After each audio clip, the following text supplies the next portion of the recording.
నిర్మల్ జిల్లాలో సహకార bank director మామాడ మాజీ మండల అధ్యక్షుడు హరీష్ కుమార్ కిడ్నాప్ తీవ్ర కలకలం రేపింది.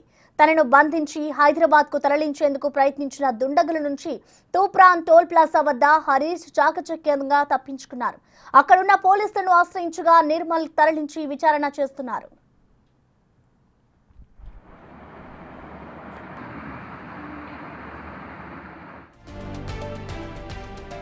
కుటుంబంతో హైదరాబాద్ లో నివాసం ఉండే హరీష్ కుమార్ 2 రోజులుగా పోన్కల్లో ఒక్కలే ఉంటున్నారు. అర్ధరాత్రి 2 గంటలకు కారులో వచ్చిన 6 దుండగులు మాస్కులు ధరించి ఇంటి వెనుక నుంచి లోపలికి చొరబట్టారు. హరీష్ ను తాళ్లతో కట్టేసి డబ్బుల కోసం ఇల్లంతా వెతికినా ఏమీ దొరకలేదు. కారులో ఎక్కించుకొని హైదరాబాద్ వైపు తీసుకెళ్లారు. అతని స్నేహితులకు కాల్ చేసి 3 కోట్ల రూపాయలు డిమాండ్ చేశారు. దారి మధ్యలో తూప్రాన్ టోల్ ప్లాజా వద్ద కారు నుంచి దూకేసి తప్పించుకున్నట్లుగా హరీష్ చెప్తున్నారు. 10 ఏళ్ల క్రితం అతని దగ్గర డ్రైవర్ గా పనిచేసిన వ్యక్తే కిడ్నాప్ చేశారని అనుమానిస్తున్నారు. నిందితుల కోసం ప్రస్తుతం పోలీసులు గాలింపు చేపట్టారు.